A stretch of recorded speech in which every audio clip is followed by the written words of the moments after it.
ఒక చర్చ స్టార్ట్ అయింది. సిబిల్ స్కోర్, ఇప్పుడు మనం లోన్ కావాలంటే సిబిల్ స్కోర్ ఉండాలి. ఎంత 700 పైన ఉంటే ఫెయిర్, అంతకు ఎక్కువ ఉంటే ఎక్సలెంట్, గుడ్ అని వస్తుంది కదా. 700 తక్కువ ఉంటే లోన్ ఇయ్యరు.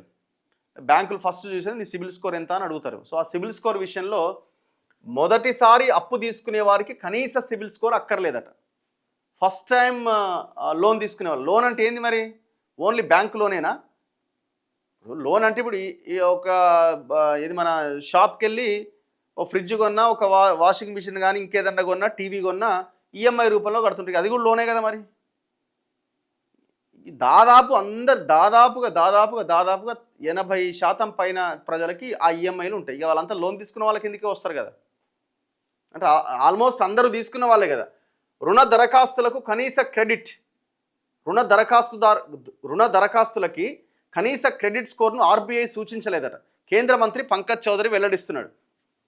మొదటిసారి బ్యాంకు రుణం తీసుకునే వారికి కనీస సిబిల్ స్కోర్ అవసరం లేదని కేంద్ర ఆర్థిక మంత్రిత్వ శాఖ స్పష్టం చేసింది. పార్లమెంట్ వర్షాకాల సమావేశాల్లో భాగంగా గత వారం లోక్సభలో కేంద్ర ఆర్థిక శాఖ సహాయ మంత్రి పంకజ్ చౌదరి మాట్లాడుతూ, మొదటిసారి అప్పు కోసం దరఖాస్తు చేసుకున్న వారికి క్రెడిట్ స్కోర్ తక్కువగా లేదా సున్నాగా ఉంటే ఆ రుణ దరఖాస్తులను బ్యాంకులు తిరస్కరించకూడదు. ఈ సందర్భంగా ఆర్బీఐ ఇచ్చిన ఆదేశాలను ఆయన ప్రస్తావించారు. కేవలం క్రెడిట్ చరిత్ర లేదన్న కారణంతో మొదటిసారి రుణం తీసుకునే వారి రుణ దరఖాస్తును బ్యాంకులు తిరస్కరించరాదని ఆర్బీఐ సూచించినట్టుగా తెలిపారు. రుణ దరఖాస్తులకు ఆర్బీఐ కనీస క్రెడిట్ స్కోర్ను ఏమీ సూచించలేదు. మొదటిసారి అప్పు తీసుకునే వారికి సిబిల్ స్కోర్ తప్పనిసరి కాకపోయినప్పటికీ దరఖాస్తుదారుల నేపథ్య తనిఖీని నిర్వహించాలని ఆర్థిక మంత్రిత్వ శాఖ బ్యాంకులను కోరింది. వీటిలో క్రెడిట్ చరిత్ర, గత చెల్లింపుల చరిత్ర, చెల్లింపులో జాప్యం, రుణాల సెటిల్మెంట్ వంటివి ఉంటాయి. క్రెడిట్ ఇన్ఫర్మేషన్ కంపెనీలు ఒక వ్యక్తికి క్రెడిట్ రిపోర్ట్లు ఇవ్వడానికి ₹100 వరకు ఛార్జీని వసూలు చేయవచ్చని కేంద్ర మంత్రి పేర్కొన్నారు. అంతకు మించిన మొత్తం ఆమోదనీయం కాదన్నారు. ఈ విషయం ఏంటంటే, ఇప్పుడు అసలు అప్పు కోసం ఎవరి దగ్గరికి పోనోడు, అసలు ఈఎంఐల రూపంలో అసలు ఏమీ తీసుకున్నోడికి సిబిల్ స్కోర్ మంచిగానే ఉంటుంది కదా. సిబిల్ స్కోర్ ఎప్పుడు తగ్గుతుంది? అప్పు తీసుకున్న వాళ్ళకే తగ్గుతుంది. ఫస్ట్ టైం అప్లై చేసుకున్న వాళ్ళందరికీ సిబిల్ స్కోర్ మంచిగానే ఉంటుంది. అంటే ఇంతవరకు ఏ రకమైన అప్పుని తీసుకునే వాళ్ళకి సిబిల్ స్కోర్ మంచిగానే ఉంటుంది. ఎప్పుడు సిబిల్ స్కోర్ పోతుంది? నువ్వు తీసుకున్న అప్పుకి సరైన టైంలో కట్టకపోతే ఆ స్కోర్ పోతుంది.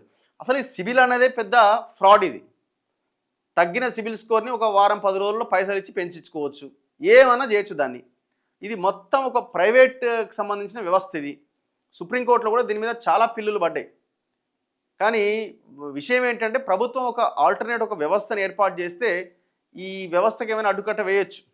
ఎందుకంటే ఇది మొత్తం ప్రైవేట్ వాడి ఆధ్వర్యంలో జరిగేటువంటి ఒక వ్యవస్థ. ఇది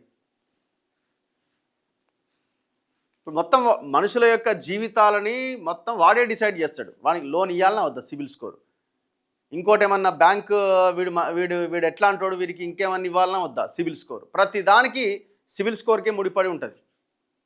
పోనీ ఆ సిబిల్ స్కోర్ ఏమన్నా జెన్యూన్గా లేకపోతే వస్తుందా అంటే, తక్కువది ఎక్కువ చేయొచ్చు, ఎక్కువ తక్కువ ఏదైనా చేయడానికి అవకాశం ఉంటుంది.